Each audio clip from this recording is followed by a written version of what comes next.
जो है पूंगी बजाता है, तरह तरह के शब्द निकाल निकाल करके वे राजा को जगा रहे हैं, परंतु कोई उठ ही नहीं रहा है, कोई मना भी नहीं कर रहा है, क्यों किसी को कुछ पता ही नहीं कि क्या हो गया।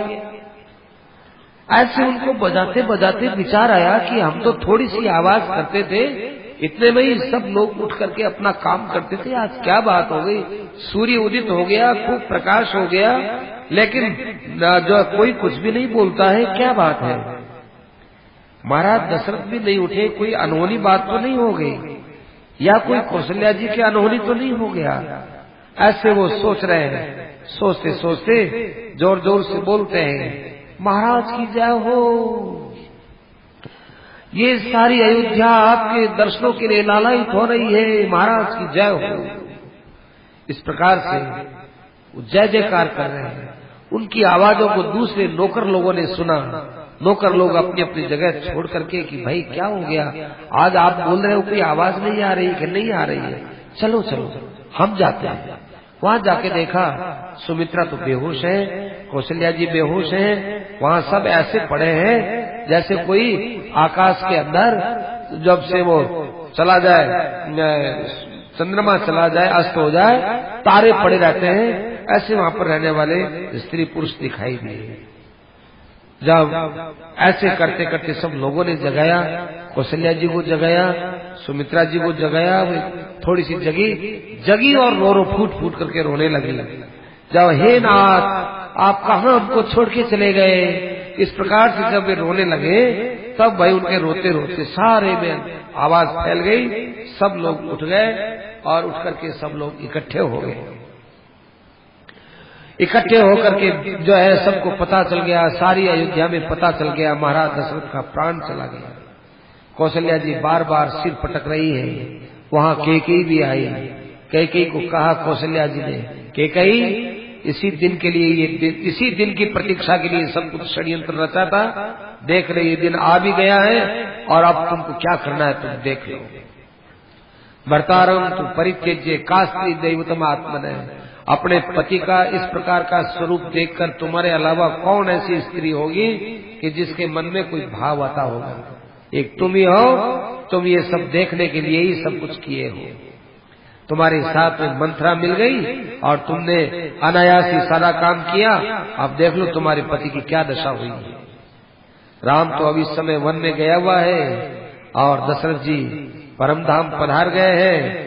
अब तुम्हारे लिए राज्य की कोई रुकावट नहीं है, जल्दी से जल्दी राज्य हस्तगत कर लो कैकेयी, न जाने फिर कोई खड़ा हो जाएगा, राज्य ले लो, तुमको राज्य की इच्छा थी, ये पड़ा अयोध्या का राज्य।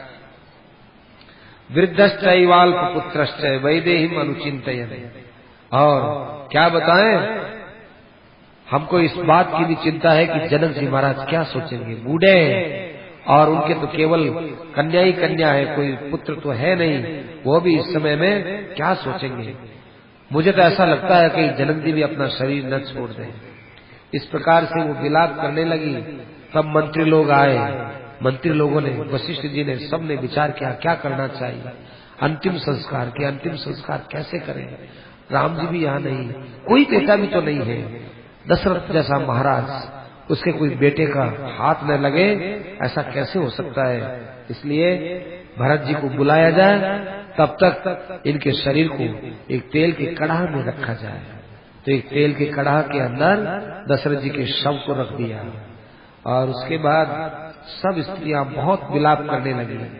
कैकेयी के लिए हर रानी बोलने लगी और सब लोग कहने लगे राम हमारे स्वामी हैं, राम के बिना जैसे दशरथ जी के प्राण निकल गए ऐसे हमारे भी प्राण निकल जाएं। इस प्रकार से वे प्रार्थना करती है, रोती है, चिल्लाती है और ऐसे रोते चिल्लाते उनका समय निकल रहा है। इधर मार्कंडेय, मौद्गल्य, वामदेव, कश्यप, कात्यायन, गौतम, जाबाली, वशिष्ठ आदि को लेकर के सब आपस में विचार करते हैं कि क्या करना चाहिए, अयोध्या को तो संभालना चाहिए। महाराज दशरथ यहाँ नहीं, राम भी यहाँ नहीं, शत्रुघ्न और भरत ये भी अपने देश में गए हुए हैं और इक्ष्वाकु के राजा की ये दशा है कि आज उसके शव को जलाने वाला भी कोई नहीं है। अपने को राज सत्ता अपने हाथ में लेनी चाहिए, क्योंकि जिस राष्ट्र में राजा नहीं होता उस राष्ट्र में उस राष्ट्र में अनेक प्रकार के उपद्रव होते हैं, उस राष्ट्र में खेती नहीं की जाती है, उस राष्ट्र में स्त्रियों की सुरक्षा नहीं होती है, उस राष्ट्र में धन की सुरक्षा नहीं होती है, उस राष्ट्र में लोग सभा नहीं कर सकते हैं, उस राष्ट्र में लोग अपने घरों में उत्सव नहीं कर सकते हैं, उस राष्ट्र में ब्राह्मण लोग यज्ञ नहीं करते हैं, और उस राष्ट्र में ब्राह्मणों को दक्षिणाएं नहीं मिलती हैं, उस राष्ट्र के अंदर दुकानें नहीं चलती हैं, वैश्य अपना व्यापार बंद कर देते हैं, उस राष्ट्र के अंदर धन की सुरक्षा नहीं होती है, कृषि की सुरक्षा नहीं होती है, गवों की सुरक्षा नहीं होती है,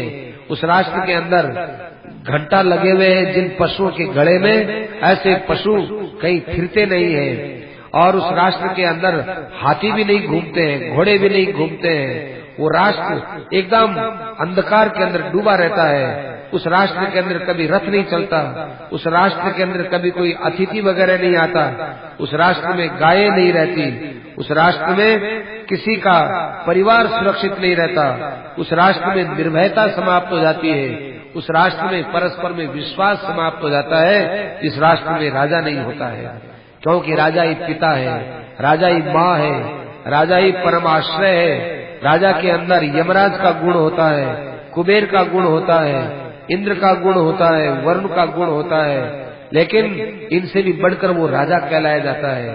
इसलिए आप लोगों को चाहिए किसी न किसी को राजा बना दो, थोड़ी देर के लिए बना भले, बिना राजा के काम कैसे चलेगा।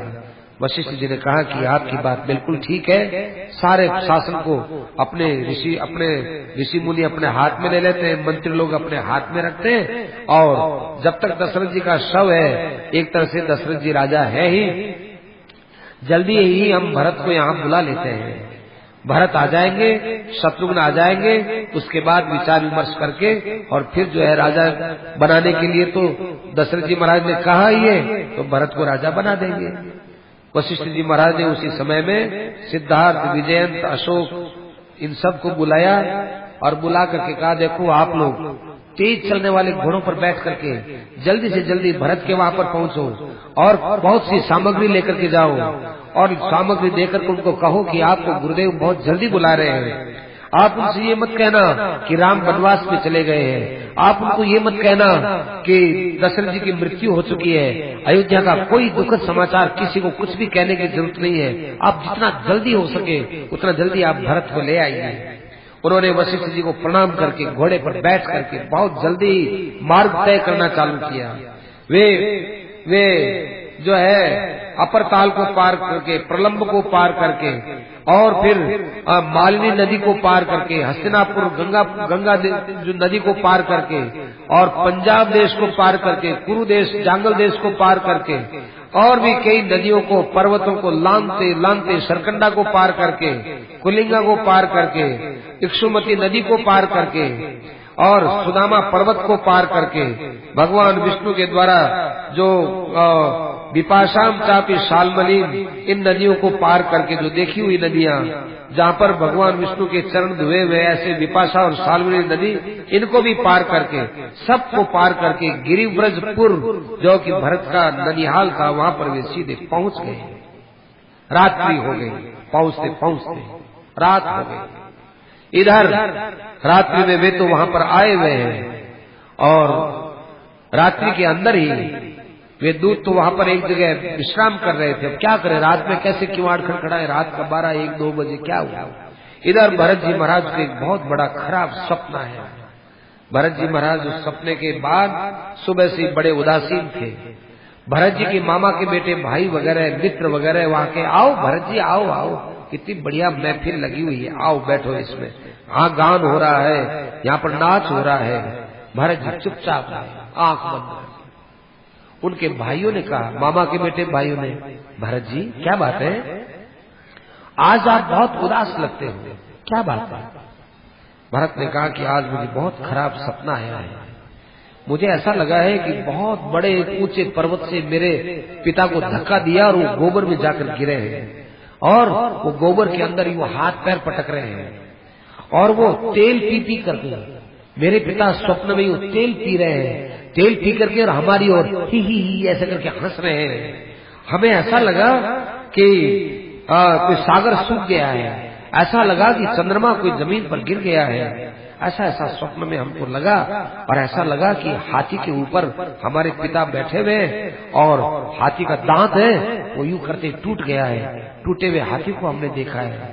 मैंने ये भी देखा कि खूब धुआं उठ रहा है, आग नहीं है। और मैंने ये भी देखा कि एक स्त्री है, वो लाल लाल फूल पहनी हुई है और दशरथ को पकड़ करके घसीट रही है। दशरथ जी को बार बार कहती है, चलो मैं तुमको ले जा रही हूँ वहां, चलो। ऐसे करके दशरथ जी के गले में एक फंदा डाल करके और वो घसीट रही है। और दशरथ जी यूं बूढ़े बैल के समान वो छूटने का प्रयास कर रहे हैं, पर छूटे नहीं जा रहे हैं। ऐसा मैंने आज स्वप्न में देखा है। मित्र भाई, ऐसा लगता है कि या तो मेरे पिता नहीं रहेंगे, या राम नहीं रहेंगे, या लक्ष्मण मरेंगे, या मेरी मृत्यु है। हम चार में से जरूर किसी न किसी की मृत्यु है। मेरा मन बड़ा अस्वस्थ है, क्या करूं? देखो मेरा स्वर भंग हो गया है। देखो हाँ, मुझे मेरी छाया भी कभी नहीं दिखती है। बहुत बड़ी विपत्ति आने वाली है। इस प्रकार से अपने मित्रों के बीच में कह रहे थे। इतने में ही वो जो है लोग आ गए। उन्होंने आकर के राजा से कहा, युधाजित से, भरत जी के नाना से, महाराज की जय हो। हम लोग अयोध्या से महाराज वशिष्ठ की आज्ञा से भरत जी को और शत्रुघ्न जी को लेने के लिए आए हैं। उन्होंने अपना कुशल क्षेम कहा है, आपका कुशल क्षेम पूछा है और तरह तरह की भेंट सामग्री आपको दी है। ये 10 करोड़ मोहरे ये तो युधाजित के लिए है, ये 20 करोड़ मोहरे ये आपके लिए है, और भी बहुत सा सामान है वो आप लोगों को दिया है। लेकिन भरत जी को बहुत जल्दी उन्होंने बुलाया है। भरत जी ने कहा, आप अच्छा, आप जानता हूँ आप तो हमारे अयोध्या के ही हो। बोलो जयंत, क्या बात है, इतनी जल्दी कैसे मचाई? इतना जल्दी गुरुजी कैसे बुला रहे हैं? एक बात बताओ, पिताजी ठीक है ना? राम ठीक है? लक्ष्मण ठीक है? सब ठीक है ना अयोध्या में? हाँ हाँ हाँ, अयोध्या में सब ठीक है। जिनके विषय में आप पूछते हैं सब ठीक है। जल्दी तो कौशल्या जी ठीक है? कौशल्या जी कोई रोग तो नहीं है क्या? नहीं है। सुमित्रा ठीक है क्या? हाँ वो भी ठीक है। और वो जो है बात बात पे क्रोध करने वाली चंडी, मेरी माँ, हर बात में अपनी जिद रखने वाली और प्राज्ञ मानी नहीं, अपने को बहुत बड़ी बुद्धिमती मानने वाली, कि जीवित तो है ना? आपने जिनके विषय में पूछा है सब स्वस्थ है, लेकिन गुरुदेव ने आपको बहुत जल्दी बुलाया है। जितना जल्दी हो सके आप यहाँ से पधारें। अच्छी बात, मैं अभी रवाना होता हूँ। अपने नाना जी से कहा कि राजन अभी तो मैं अयोध्या जा रहा हूँ, फिर आपकी जब आज्ञा होगी बुलाएंगे तब मैं आ जाऊंगा और मैं अब चलता हूँ। कहा, अरे बेटा ऐसे क्या चलते हो? नहीं, मुझे गुरुजी ने बुलाया जरूरी काम से, बुलाने के लिए। नहीं नहीं ऐसे नहीं बेटा, खूब सा सामान ले जाओ। अब खूब सा सामान दिया, कितने ही हाथी, कितने ही घोड़े और कितनी असंख्या, ये सब अश्वपति ने उनको दिया। और सब सामान है वो ऐरावत माना हाथियों के ऊपर, घोड़ों पर, गधों पर, खच्चरों पर, ऊंटों पर सारा सामान लदा दिया। भरत जी ने एक बात कही कि देखो इतना सामान लेकर के जाऊंगा तो मुझे जो है जल्दी पहुंचना है, ये सामान तो फिर आगे लेते आएंगे, मुझे तो आप जल्दी से जल्दी छुट्टी दीजिए, मैं जल्दी से जल्दी वहां पर पहुंचता हूँ। इस प्रकार से भरत जी महाराज तो शत्रुघ्न को साथ में लेकर रथ में बैठ गए और बहुत जल्दी चलने वाले घोड़ों के साथ में वो वहां से रवाना हो गए। देखो वो तो आए थे घोड़ों पर बैठ करके, ये जा रहे रथ में बैठ करके, इसलिए वो बहुत जल्दी आ गए थे। भरत जी को थोड़ा सा समय लगेगा, भरत जी को चलते चलते 7 दिन लग जाएगा। अब भरत जी आए तो वे सुदामा नदी को पार किए, फिर शतद्रुम तरन श्रीमान उन्होंने जो है उस राधनी नदी को पार किया और फिर उसके बाद शिला नदी को पार किया, फिर उस सत्यसंध ने सरस्वती गंगा ये दोनों जहाँ मिलती है उस देश को पार किया, फिर कुलिंग देश को पार किया, यमुना को पार किया और फिर उसके बाद भद्रा को पार करके चलते चलते गंगा जी को पार किया। गंगा जी को पार करने के पश्चात वे आगे बढ़ते रहे, फिर जम्बू प्रस्थ को पार किया फिर जो है एक जंगल को, उद्याना जंगल को पार किया, उस नदी को पार करके उत्तानिका नदी को पार किया, और फिर उसके बाद वे स्थानुमती नदी को पार किए, फिर गोमती को पार किए, फिर कलिंग नदी के पास में आकर सालवन को पार करने के बाद अब उन्होंने अयोध्या को देखा। अयोध्या को देख करके दशरथ पुत्र भरत ने कहा अपने सारथी से कि सारथे ये अयोध्या है, परंतु आज अयोध्या जाने का मन नहीं करता है। अयोध्या दूर से अच्छी मालूम नहीं देती है। देखो अयोध्या का तो दूर तक कलरव सुनाई देता था।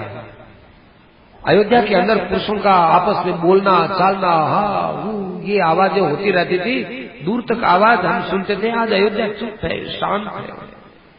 ये अयोध्या नगरी के बाहर के बगीचे हैं, ये बिल्कुल निस्तेज मालूम दे रहे हैं, इनमें कोई सुंदरता नहीं है।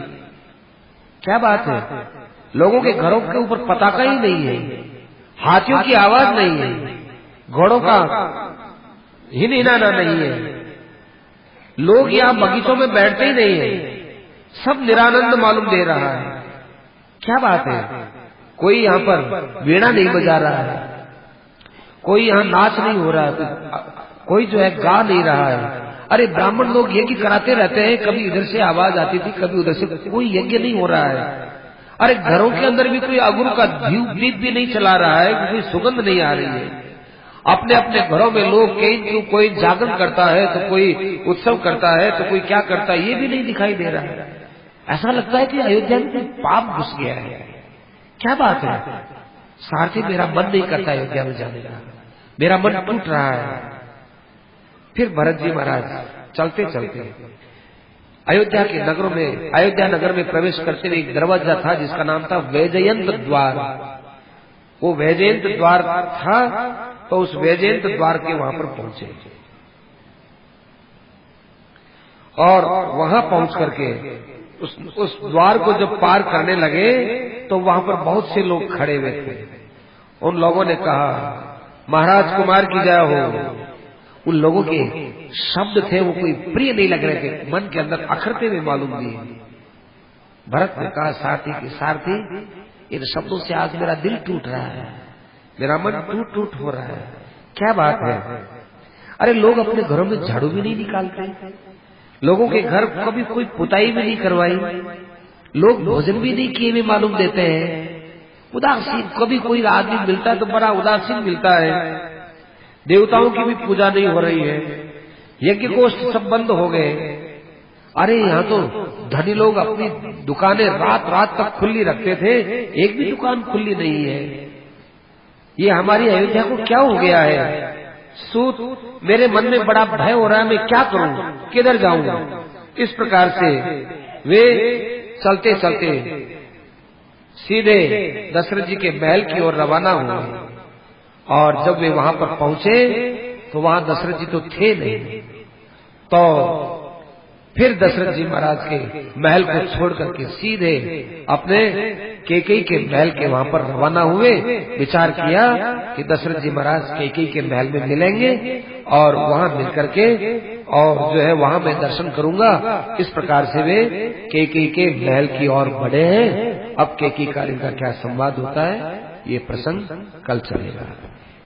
कितना ही इसको सुने, कितना ही समय निकल जाए, कितना ही इसको पढ़े, परंतु ऐसा लगता है कि लीला तो अभी हो रही है, हमारे सामने हो रही है, और इससे पहले हमने कभी रामायण सुनी नहीं है, ऐसा लगता है। भक्तजनों ने भगवान के स्वरूप का दर्शन करते हुए कहा है कि दिने दिने नवम नवम। भगवान का स्वरूप दिन प्रतिदिन नया होता है। उसी प्रकार से भगवान की कथा भी सुनते सुनते हर बार वो नई मालूम देती है। ये भगवान की कथा नई मालूम देती है, इसका अर्थ है कि हमारे वृत्तियों में जो रुकावटें थी भगवान की प्रियता में, वो रुकावटें दूर होती हैं। हमारी वृत्तियों का स्वच्छीकरण हो रहा है। इस कारण से भगवान की कथा नई और रोचक मालूम देती है। जैसे हम किसी कपड़े को धोते हैं तो एक बार हमने साबुन से धोया तो कुछ साफ दिखा, फिर दोबारा धोया तो और साफ दिखा, तिबारा धोया तो और ज्यादा साफ दिखा। इसी प्रकार से हमारा अंतःकरण निर्मल होता है, उससे भगवान की कथा नई नई मालूम देती है। तो आइए आप हम सभी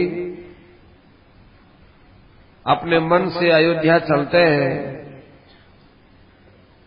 और ये विचार करते हैं कि लव और कुश तो गा रहे हैं और हमारे आगे भगवान श्री राम बैठे हुए, हमारे प्रतिनिधि बने हुए अपनी कथा को बड़े प्रेम के साथ सुनते हैं। देखो एक विचित्र बात है, श्रोता कैसा होना चाहिए? भगवान श्री राम जैसा होना चाहिए। पूरी रामायण सुनी है, परंतु भगवान श्री राम ने कहीं पर भी इनको टोका टोकी नहीं की कि तुमने ये कथा ऐसे क्यों कही, तुमने ये कथा अब क्यों कही, अब कथा यूं क्यों कही। देखो इस वाल्मीकि रामायण को कोई पढ़े ना तो ऐसा लगता है कि ये प्रसंग थोड़ा पहले कहना चाहिए था, ये बात यहां कहनी चाहिए थी, ऐसा ऐसा कहीं कहीं मालूम देता है।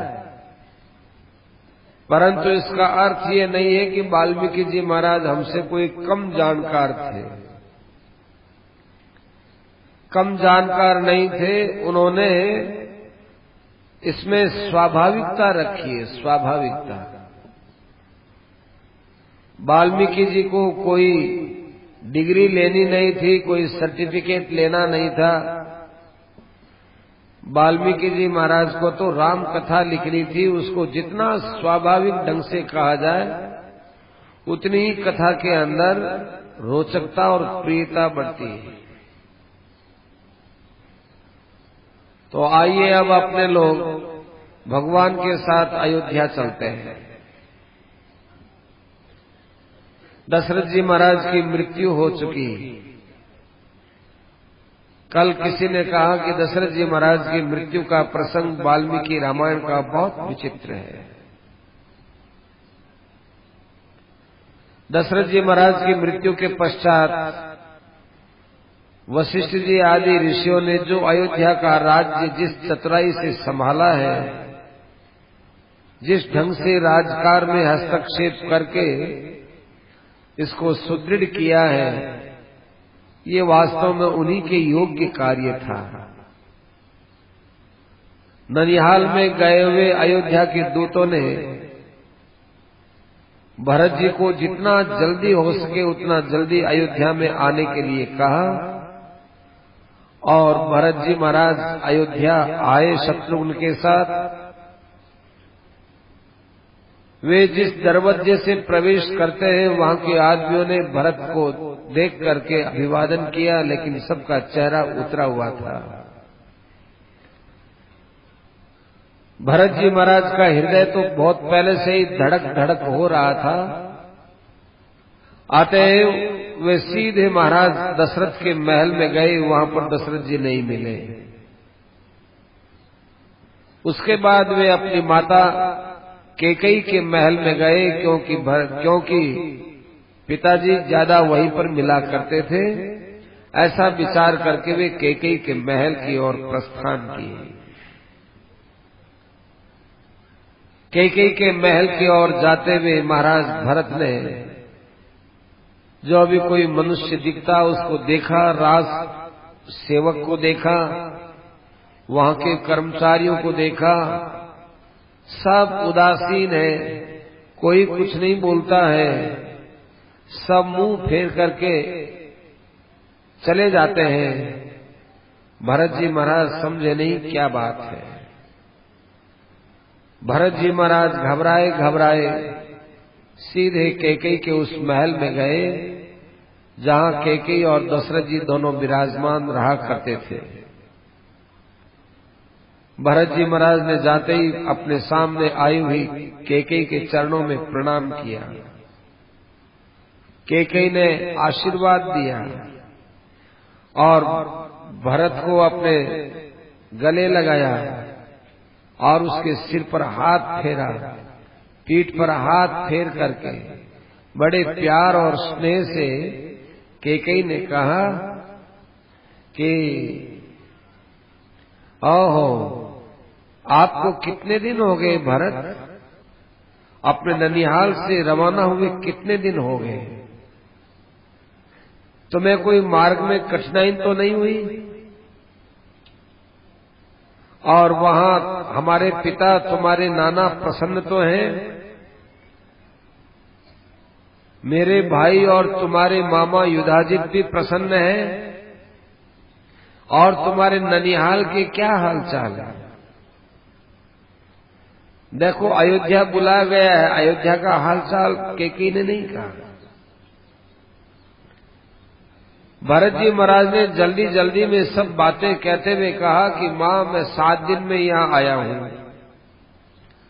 जिनका कुशल क्षेम तुमने पूछा है वे भी कुशल हैं, जिनका नहीं पूछा है वो भी कुशल है।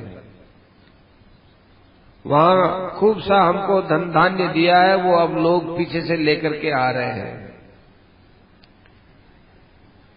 परंतु एक बात बताओ मां, ये आपका महल आज सुना सुना क्यों मालूम देता है? मैं तो अयोध्या के बीच में से आया, नगरी के बीच में से देखा किसी की दुकान खुली हुई नहीं है, कोई व्यक्ति उद्यानों में बगीचों में बैठा हुआ मिलता ही नहीं है। किसी आदमी ने कोई किसी प्रकार से अच्छे कपड़े नहीं पहन रखे हैं, कोई ज्यादा लोगों का झुंड हमको दिखाई नहीं दिया। किसी ने मुझे पहचाना भी, देखा भी तो मुंह फेर लिया। और आपका ये महल भी मुझे बहुत सुना मालूम देता है। क्या बात है? अयोध्या के अंदर इस प्रकार से ये शोक की सी बात कैसे दिखाई दे रही है? एक अप्रियता ही अप्रियता मालूम देती है। मैं अयोध्या में घुसा तब से लगा कि मुझे अयोध्या में प्रवेश नहीं करना चाहिए। ऐसी मेरी वृत्ति क्यों हुई? मां, पिता के रहते, मेरे पूजनीय भाई के रहते, इन सब के रहते मेरे मन में ये बात क्यों आई है? आज महाराज आपके महल के अंदर दिखाई नहीं देते हैं, कहाँ हैं? अच्छा अच्छा, वो कौशल्या के महल में पधारे होंगे। चलो मैं कौशल्या के महल में जाता हूँ, वहां जाकर मैं पिता के चरणों में प्रणाम करता हूँ। इस प्रकार से भरत जी ने कोई बात प्रिय बोली, कोई अप्रिय बोली। कैकेयी को तो सब पता था, बेचारे भरत को कुछ पता नहीं था कि अयोध्या में क्या हुआ है। कैकेयी ने, जिसके मन में राज्य का लोभ धंसा हुआ था, जिसके चेहरे पर दशरथ की मृत्यु का कोई भाव दिखाई नहीं दे रहा था, वो कैकेयी कहने लगी, बेटा सुनो, तुम्हारे महापिता यायाजूग थे, अर्थात बहुत यज्ञ करने वाले थे, बड़े तेजस्वी थे। तुम्हारे पिता बड़े धर्मात्मा थे, परंतु एक दिन सब प्राणियों की जो अंतिम अवस्था होने वाली है, अनिवार्य रूप से होती है। तुम्हारे पिता उस अवस्था को प्राप्त हो गए। मां, क्या बोलती हो? पिता चले गए? पिता चले गए तो मेरे प्राण भी चले गए। ऐसा कहकर वो धड़ाम से नीचे गिर गए। कैकेयी ने उसको समझाते हुए कहा कि देखो बेटा, इस प्रकार से शोक नहीं किया करते। वो विलाप करते हुए कहने लगे, ओहो, तभी ये अयोध्या इस प्रकार से मुझे सुनी मालूम दे रही थी। ये आपके ये वही महल है जिसमें मेरे पिता आपके इस पलंग पर बैठा करते थे। शशिनेवा मलम रात्रौ गगनम तोयदात्यये। जब खूब से बादल आकाश में रहते हो उस समय चंद्रमा का पता नहीं चलता है। इसी प्रकार से आज तुम्हारे महल की शोभा का कुछ भी ज्ञान नहीं हो रहा है। महाराज धीमान पिता के न रहने पर ऐसा लग रहा है जैसे समुद्र सूख गया हो। ऐसा लगता है मानो चंद्रमा से रहित आकाश हो गया हो। मेरे पिता चले गए। इतना कहकर भरत के आंखों की अश्रुधारा बहती गई। भरत जी महाराज ने एक वस्त्र लिया और उसको अपने मुंह पर रखा और बार बार अपने आंखों को पूछ रहे, लेकिन अश्रुधारा रुक नहीं रही है। इस प्रकार से देख करके माता ने अपने पुत्र को गोद में लिया।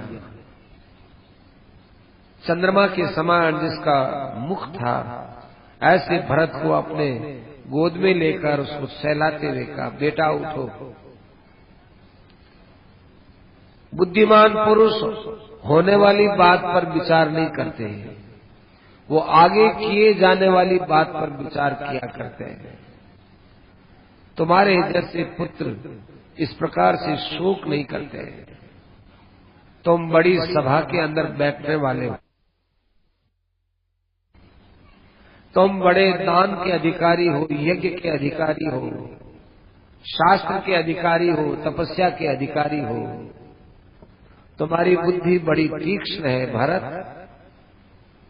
तुम्हारी बुद्धि में शोक का क्यों प्रवेश किया? बेटा भरत, शोक मत करो। लेकिन भरत कहाँ मानने वाले। भरत तो अपने भूमि के ऊपर ही सिर रख दिए और विलाप करते रहे, विलाप करते रहे। ओहो, कितना अच्छा होता माँ, ध्यान से सुनना।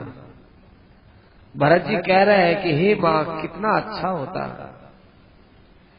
कि महाराज दशरथ मरने से पहले पहले राम का राज्याभिषेक कर देते। मैं उस यज्ञ को देखता, राम के हाथ अपने हाथों से राम का तिलक करते और मैं अपनी आंखों से उसको देखता, और फिर ये अपनी जीवन यात्रा पूरी करते तो दशरथ जी महाराज का जीना पूरा सफल हो जाता। आज मेरा हृदय फट रहा है माँ कि राम जी को उन्होंने युवराज पद पर क्यों नहीं बैठाया है। ओहो, समय समय की बात है माँ। पिताजी की क्या बीमारी हो गई थी? वो किस बीमारी से मरे थे? ओहो माँ, मेरे बड़े भाई राम के चरणों में प्रणाम है। मेरे भाई लक्ष्मण के चरणों में मैं प्रणाम करता हूँ। है मुझसे छोटा लेकिन मुझसे बड़ा भाग्यशाली है। उन्होंने पिता का अंतिम संस्कार किया है। धिक्कार है मुझे कि पिता के शव को भी मैं नहीं देख सका। माँ, जब कभी भी मैं यहाँ तुम्हारे महल में आता था तो मेरे पिता कैसे उछल करके मुझे गोद में बैठाते, मेरा माथा सूंघते। आज मेरे पिता का वो प्यार भरा हुआ हाथ कहाँ गया जो मेरे सिर के ऊपर रहा करता था। मैं भी तो बालक था। कभी कभी पिताजी के हाथ से अपना हाथ छुड़ाकर मिट्टी में लोटपोट होता तो कहता, बेटे मिट्टी लग गई, तुम्हारी मिट्टी झाड़ देता हूँ। वे अपने हाथों से मेरी मिट्टी झाड़ते थे। जो मुझे बहुत स्नेह देते थे, वे पिता आज चले गए, अधूरा काम करके गए। ठीक है माँ, होना सो होता है। तुम जल्दी अपने सेवकों को सूचित करो कि मैं राम के महल में जाना चाहता हूँ और राम के चरणों में मैं प्रणाम करना चाहता हूँ। पिता के बाद तो अब मेरे लिए पिता राम ही है। हाँ कैकेयी माता, अरे मैं तो, तुम सच कहती हो, मुझे शोक नहीं करना चाहिए। पिता मरे हैं तो राम के पिता मरे, भरत के पिता थोड़े ही मरे हैं। भरत के पिता राम तो अभी बैठे हुए हैं। नहीं नहीं, मैं दशरथ जी के लिए शोक नहीं करूंगा। सूचना दे रहा हूं कि मैं राम जी के महल में आ रहा हूं, राम जी के चरणों में प्रणाम करना चाहता हूं। मैं उनका दास हूं, मैं उनका पुत्र हूं, उनका सेवक हूं। पिता का जो बड़ा लड़का होता है वो अपने भाइयों के लिए पिता के समान ही होता है। इस बात को राम जी खूब अच्छी तरह से जानते हैं। मां वो धर्मशील है। आहो, जाते जाते पिता ने क्या बात कही? मां एक बात तो बताओ, उनकी अंतिम बात क्या थी? उन्होंने मेरे लिए भी कोई बात कही कि भरत आवे तो तुम भरत को ये बोल देना, वो बोल देना, कुछ बात कही? कैकेयी ने कहा कि हाँ कुछ बात कही थी। क्या कहा? वो बोल रहे थे कि हे राम, हे लक्ष्मण, हे सीते, तुम इस संसार में बड़े महापुरुष थे।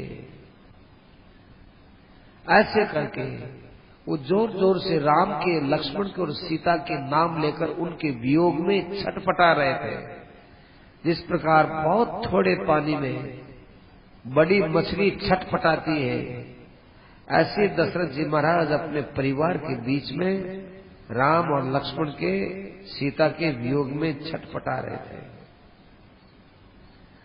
और काल धर्मम परिक्षिप्त, जाने क्या उनका काल आया कि वो छटपटाहट में उनके प्राण निकल गए। और मरते मरते ये कहा, तुम्हारे पिता ने कहा कि ओहो बड़े भाग्यशाली हैं वे लोग जो 14 बरस तक जीवित रहेंगे और राम का अयोध्या में प्रवेश देखेंगे और राम को राज्यासन पर विराजमान होकर उनके राज तिलक का दर्शन करेंगे, जो लक्ष्मण का दर्शन करेंगे, जो सीता के दर्शन करेंगे। बड़े भाग्यशाली वे पुरुष होंगे। क्या बात हुई मां, ये क्या बोल रहे हो? मैं एक शोक से तो अभी उबरा ही नहीं हूं, दूसरी बात क्या है? राम यहां नहीं है, सीता भी नहीं है, लक्ष्मण भी नहीं है। कौशल्या के आनंद को बढ़ाने वाले राम सीता और लक्ष्मण को लेकर कहां गए? क्या बात हुई? मां ये एक साथ विपत्ति की बातें तुम कैसे कह रही हो? मां मैं बहुत छोटा बच्चा हूं, मैं इतनी विपत्ति की बात सुन नहीं सकता हूं, विपत्ति के पहाड़ में दब जाऊंगा। मां मेरा हृदय फट रहा है। क्या बात हो रही है अयोध्या में? हाँ भरत, मैं तुमको सत्य बात बोलती हूं। वे तुम्हारे बड़े भाई दशरथ जी के बड़े लड़के वल्कल वस्त्र पहन करके यहां से दंडकारण्य की ओर भेजे गए हैं। साथ में लक्ष्मण उनकी सेवा में गया है और पातिव्रत्य का धर्म निभाने वाली सीता भी उनके साथ है। भरत जी ने कहा कि दंडकारण्य में तो उसको भेजते हैं कि जो राजकुमार चरित्रहीन होता है, जो शुभ आचार से हीन होता है, निकृष्ट कर्म करने वाला होता है, पापी होता है, अन्यायी होता है, दुराचारी होता है, वो दंडकारण्य में भेजा जाता है। मां क्या राम ने किसी ब्राह्मण का धन ले लिया या किसी धनी व्यक्ति का धन चुरा करके उसको गरीब बना दिया? क्या बात है? क्या राम के द्वारा परस्त्री का कोई स्पर्श हो गया? क्या उस राम ने यहां कोई राजद्रोह कर लिया? ऐसा क्या अपराध हुआ कि राम को दंडकारण्य में भेजा गया? वाल्मीकि जी लिखते हैं कि वो चंचला केकई अपनी बात कहते हुए कहने लगी, अरे भरत, तुम जरा किसी बात की गहराई में तो जाओ। राम ने न तो ब्राह्मण का धन चुराया है और कच्चिन नाड्यो दरिद्रोवा, न किसी धनी आदमी को उसने गरीब बनाया है और न निष्पाप को उसने मारा है और न राम कभी अपनी आंखों से पर स्त्री को देखता भी है। बात कुछ और है। तो फिर क्या बात है मां? इतना ना होते क्या बात हो गई? भरत, तुम राजकुमार हो, राजनीति से देखो, अपने मन से अपनी दृष्टि से सब चीजें मत देखो। तुमको आदि से अंत तक मैं कथा बताऊंगा। मैंने तुम्हारे लिए कितना कितना प्रयास किया है। जब तुम्हारा जन्म नहीं हुआ था, उससे पहले देवासुर संग्राम में मैंने तुम्हारे पिता के प्राण बचाए थे। तुम्हारे पिता ने मुझे 2 वरदान देने के लिए कहा। मेरे पास वो वरदान सुरक्षित थे। उन 2 वरदानों से मैंने एक वरदान में तुम्हारे लिए अयोध्या का राज्य मांगा है और दूसरे वरदान में मैंने राम को 14 वर्ष के लिए दंडकारण्य में भेजा है। भरत, दूसरे पहलू से देखो कि तुम्हारे लिए अयोध्या का राज्य मैंने कितना सुगम बना दिया है। लक्ष्मण और सीता जो राम के 2 सुदृढ़ स्तंभ थे, वो दोनों इस समय अयोध्या से चले गए हैं और थोड़ा बहुत राम का कोई पक्ष लेने वाला था तो तुम्हारा पिता वो भी पंचत्व को प्राप्त हो गया है। अब ये राज्य तुम्हारे लिए किसी प्रकार से कोई बेरोक टोक वाला है, कोई रोक टोक वाला नहीं है। निरापद ये राज्य, इस राज्य को तुम स्वीकार करो। भरत, तुम्हारे लिए मैंने बहुत उद्योग किया है, तुम्हारे लिए मैंने बहुत लोगों की बातें सुनी है, तुम्हारे लिए मैंने बहुत ताने खाए हैं। तुम्हें पता नहीं है उस दिन मुझे क्या क्या तुम्हारे पिता ने सुनाया था। लेकिन मुझे तो एक ही बात पर भरोसा था, संतोष था, है भी। अंतिम में राजगद्दी तो मेरे भरत की है ना। चाहे दशरथ मुझे कुछ भी कहे, चाहे कौशल्या मुझे कुछ भी कहे, चाहे प्रजा कुछ भी कहे, मेरी दृष्टि केवल राज सिंहासन पर थी और वो मेरे बेटे भरत को मिल चुकी है। उसको किसी प्रकार से कोई मना नहीं कर सकता है। इसलिए भरत, शोक की जगह तो शोक तुमने कर लिया, तुम्हारा शोक पूरा हुआ। उठो बेटा और ये अयोध्या का निष्कंटक राज्य भोगो और तुम राज्य करके अयोध्या को अपने अधीन कर लो। वशिष्ठ आदि जितने ऋषि मुनि है, कोई तुम्हारा विरोध करने वाला नहीं है। बेटा, जिसके हाथ में राज्य होता है, सत्ता होती है, सब लोग उसके स्वतः ही वश में हो जाते हैं। इसलिए आज वशिष्ठ जी तुम्हारे हैं, सेनापति तुम्हारे हैं, कोष तुम्हारा है, खजाना तुम्हारा है, सेना तुम्हारी, सेनापति तुम्हारे, कोई तुमसे विपरीत बोल नहीं सकता है। जिनकी थोड़ी बहुत बोलने की औकात थी वो पहले से अयोध्या से बाहर भेजे जा चुके हैं। भरत, अब इस समय शोक को छोड़ो और राजनीति को अपनाओ। ये सारी कथा सुनने के पश्चात भरत यूं मां की तरफ घूर घूर के देखने लगा। भरत ऐसे देखने लगा कि जैसे कोई बहुत बड़ी आग है, वो आग मेरे सामने खड़ी है और इस आग में से कैसे मैं बच करके निकल सकता हूँ। ऐसे भरत जी महाराज डरे हुए भी और डराते हुए भी, शोकाभिभूत होते हुए भी और अपनी बुद्धि को कायम रखते हुए भी बहुत विचित्र ढंग से भरत जी महाराज ने उसको कहा है, मां तुम बड़ी निर्दयी हो। तुमने आज तक तो मैंने देखा कि लोगों को मैंने रोग से मरते हुए देखा, बीमारी से मरते हुए देखा, अवस्थाओं में मरते हुए देखा,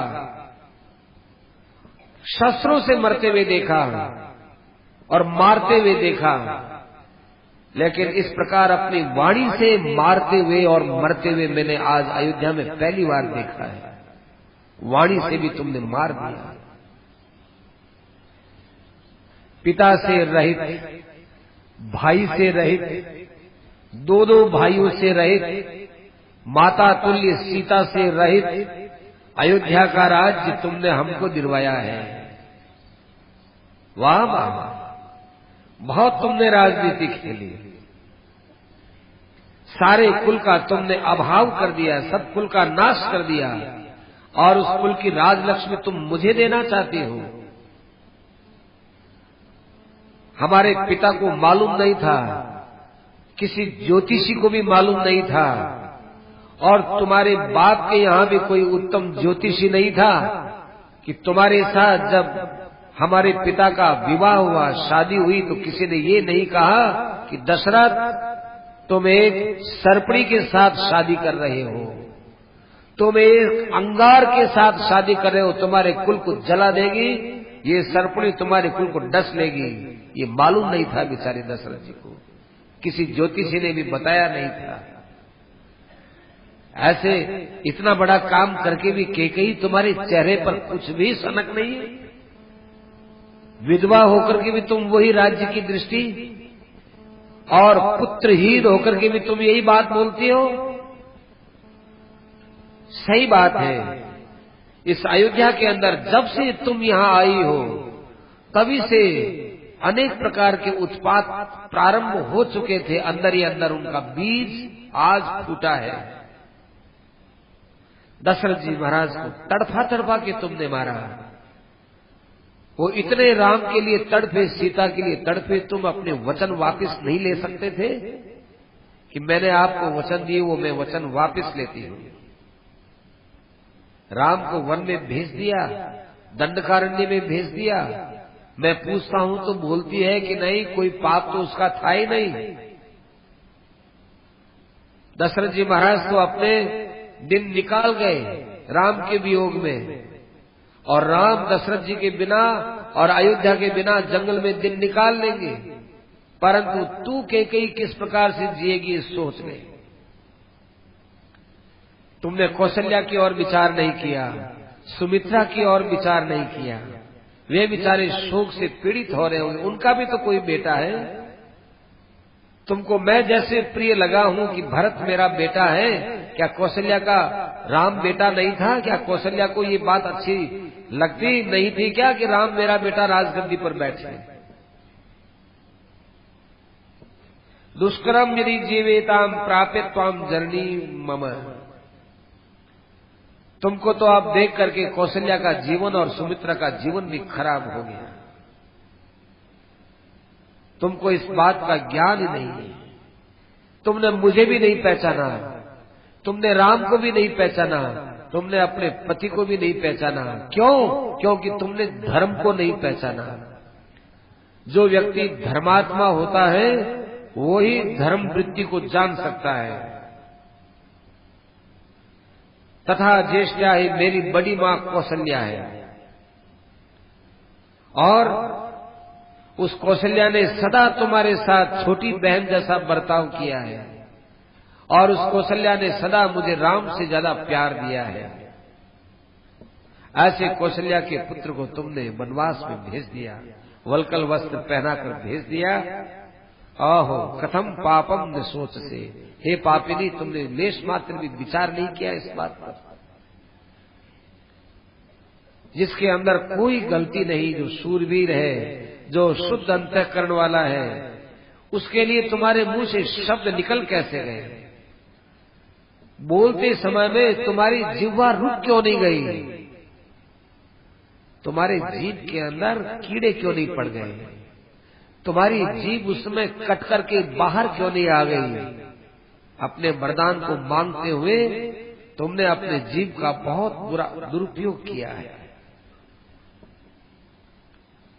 राम और लक्ष्मण को तुमने राज्य से निकाला है और मेरे लिए राज्य दिया है, ये तुमने संकल्प किया है ना।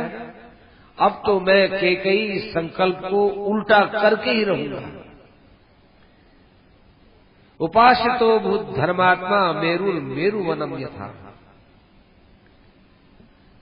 महाराज दशरथ जी महाराज कितने समझदार थे। राम जी को उन्होंने राज्याभिषेक के लिए तैयार किया, बहुत समझदारी का काम था। देखो कभी कभी अपने से पैदा होने वाला ही अपने पर सवार हो जाता है। तुम्हारे लिए इस अयोध्या के अंदर मैं ही भारी पड़ूंगा, क्योंकि कोई भारी नहीं पड़ेगा। सुमेरु पर्वत कितना ऊंचा है, परंतु सुमेरु पर्वत के ऊपर जंगल होता है, जंगल। वो जंगल ही सुमेरु पर्वत के लिए भार हो गया। तो मैं ही तुम्हारे लिए यहाँ अयोध्या में सबसे बड़ा भार हूं। और तुमने ये नहीं सोचा कि राम के बिना और दशरथ के बिना मेरा बेटा भरत किस प्रकार से राज्य को संभालेगा। एक छोटा सा बछड़ा हो, उसके ऊपर बैल वाला वजन डाल देंगे, छोटा सा बछड़ा, और बैलों से भरा हुआ गाड़ा, जो बैल ले जाते हो, बोरियों से भरा हुआ गाड़ा जिसको बैल ले जाता है, उसके बछड़े को जोत दे, बछड़ा ले जाएगा।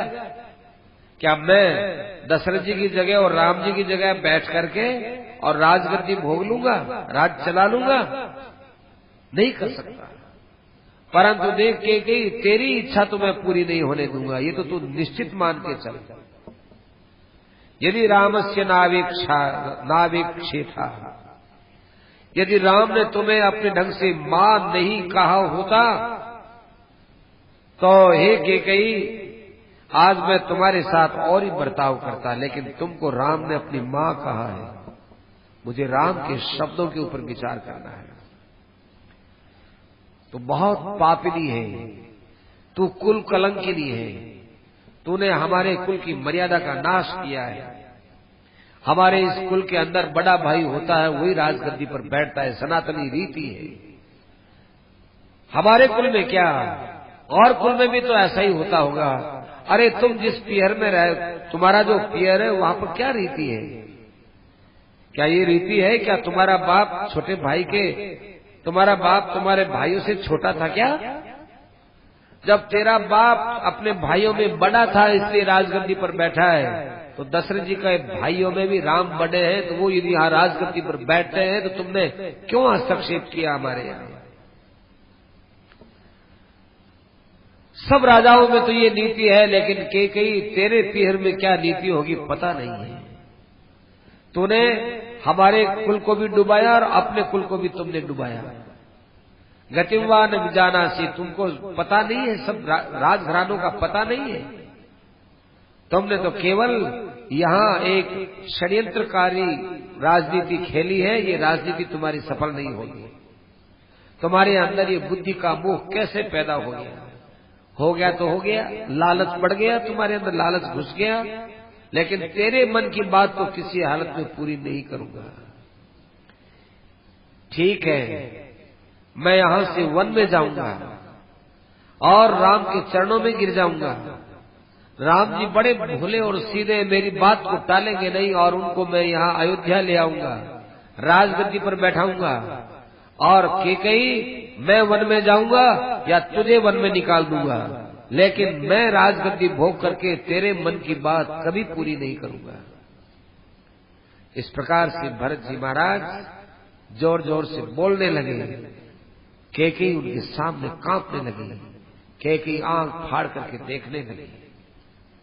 कैकेयी ने देखा कि अरे सारा काम भरत तो गड़बड़ कर रहा है। भरत जी महाराज ने फिर मां से कहा कि हे कैकेयी, तू हमारी अयोध्या से निकलने लायक है। तेरा व्यवहार बिल्कुल राक्षसों जैसा है। धर्म के द्वारा तू अयोध्या से परित्यक्ता हो गई है। महामृतम रुदती भवय। आश्चर्य हो रहा है, तेरे पति मर गए हैं, तुझे तो बैठ करके रोना चाहिए, तू मुझे ये बात सुना रही है। एक बात बताओ कि तुम्हारा राम ने क्या बिगाड़ किया, तुम्हारा दशरथ जी ने क्या बिगाड़ किया कि एक को तो मृत्यु दी गई, दशरथ जी को मृत्यु दी और तुमने राम को वन में भेजा। कही तुमने किसी जन्म में भ्रूण हत्या जैसा पाप तो नहीं किया था, क्योंकि भ्रूण हत्या जैसा पाप करने वाली के मन में ही ऐसे विचार आ सकते हैं और के नहीं आ सकते। देखो कितनी कैकेयी ने भ्रूण हत्या, कैकेयी के विषय में भरत जी ने भ्रूण हत्या को पाप कहा है, पाप। श्रद्धेय महाराज श्री ने इस विषय को बहुत पाप के लिए कहा और जगत गुरु शंकराचार्य जी महाराज, निरंजन देव जी महाराज थे, उन्होंने भरी सभा में महाराज जी की पुस्तक यूं खड़ी करके जोधपुर के गांधी मैदान में कहा कि इससे बड़ा कोई आपको संत का वाक्य मिलेगा नहीं जो तुम्हारे लिए बात है। तो छोटी सी पुस्तक को यूं करके कहा शंकराचार्य जी महाराज, निरंजन देव जी महाराज। उन्होंने गर्भपात महापाप जो पुस्तक थी उस सभा में यूं करके कहा। बहुत बातें कही उन्होंने उस दिन सभा में। जो लोग उपस्थित थे उन्होंने आकर महाराज जी से बताई। भरत जी महाराज कहते हैं कि भ्रूण हत्यामसि प्राप्ता कुलस्यास्य विनाशनात्।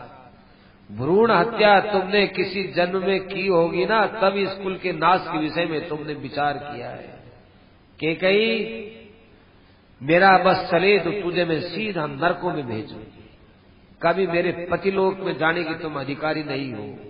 ऐसा पाप कर दिया और सर्वलोक प्रिय श्री राम को तुमने वन में भेज दिया और मुझे तूने कौन सा सुखी बना दिया, मुझे भी इतना शोक दे दिया। कैकेयी सबको जो दुख देता है उसका दंड तो उसको भोगना ही पड़ता है ना। तेरे व्यवहार से किसको सुख मिला?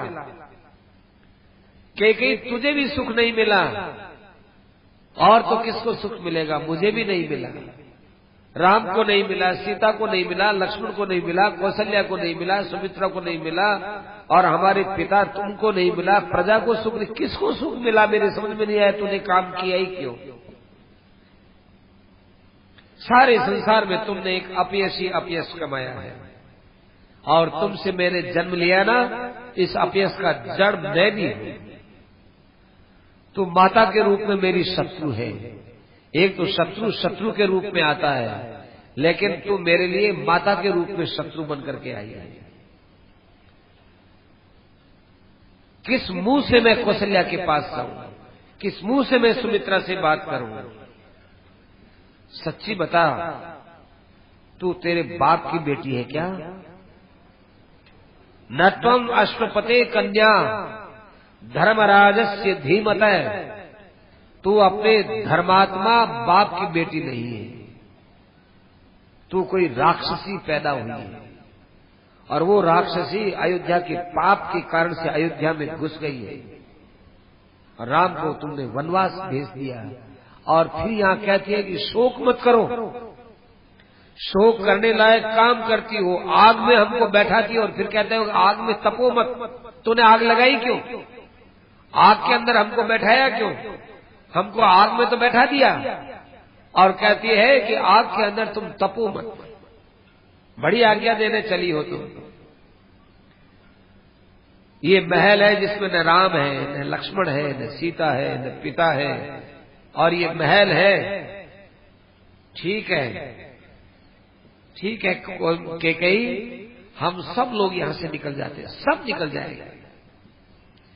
हम सब प्रजा को बोल देंगे कि अपने सब लोग यहां से अयोध्या खाली करके चलो।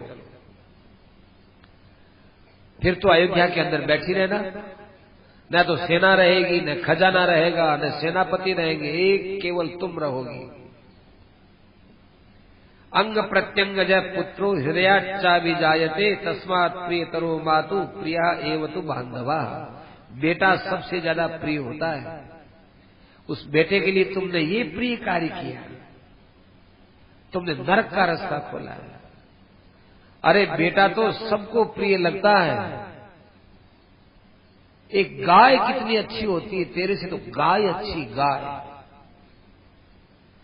तुझे पता नहीं है, एक बार की बात है, ये कामधेनु गाय आकाश से जा रही थी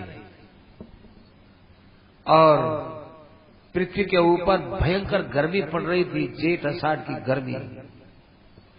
उसमें किसान अपने 2 बैलों को हल लेकर के उस गर्मी के अंदर खेत जोत रहा था और वो दोनों बैल वो बेचारे हल को खींच रहे थे गर्मी में। उनको बड़ी जो है वो वेदना हो रही थी और पीछे से वो कोड़ा मार रहा था बैलों के और खेत जो है हाँक वो हल चला रहा था खेत में भयंकर गर्मी में। ऊपर से आकाश से कामधेनु ने देखा। कामधेनु के मन में दया आई, अरे मेरे वंश के ये बैल कितना दुख पा रहे हैं। ऐसे करुणा से उनके आंख से आंसू आए, वो आंसू यूं नीचे गिरे, नीचे से इंद्र जा रहे थे। इंद्र के शरीर के ऊपर कामधेनु के आंसू गिरते ही इंद्र ने देखा कि भाई आंसू कहां से, ऊपर देखा, ऊपर देख करके कहा अरे ये तो कामधेनु है। इंद्र सीधा ऊपर जाकर के कहा, मां क्या बात है, किस बात का कष्ट है? कोई देवताओं पर कष्ट आने वाला है या तुम्हारे पर कोई कष्ट है? बताओ, मेरे पास ये वज्र है, वज्र। आप पर कोई कष्ट आया तो बताओ, मैं इस वज्र के द्वारा अभी उसका बदला लेता हूं। या आप कोई भावी कष्ट देख रही हो? क्या बात है, आपकी आंखों से आंसू क्यों आए? कामधेनु ने कहा, अरे मुझे पता नहीं था कि तू नीचे से जा रहा है। देख, भयंकर गर्मी के अंदर ये बैल हल को खींच रहे हैं और पीछे से इनके कोड़ा पड़ रहा है, तो मेरे मन में दया आ गई, ये मेरे ही तो है। अच्छा हे मां, ये तुम्हारे बेटा है क्या? साक्षात तुम्हारे बेटा है? साक्षात नहीं, मेरी जाति के तो हैं। माने मेरे से पैदा होने वाली अनंत गायें, उन गायों की गाय, गायों की गाय, गाय गाय गाय गाय, कितनी पीढ़ी के बाद में कोई गाय उसके बेटे है तो मेरे ही ना। तो इन दोनों बैलों की दशा देख करके मेरे आंख में आंसू आया था। तुम कोई नया विचार मत करो। इंद्र को बड़ी शांति मिली, कोई आफत तो नहीं आई। अरे कामधेनु जैसी गाय है, उसके मन में भी इतनी दया है, तुम्हारे मन में जरा सी भी दया नहीं आई कि राम वन में चले जाएंगे तो किस प्रकार से वो कष्ट पाएंगे, पीछे कौशल्या की क्या दशा होगी, महाराज की क्या दशा होगी और भरत की क्या दशा होगी, किसी विषय में तुमने कुछ नहीं सोचा?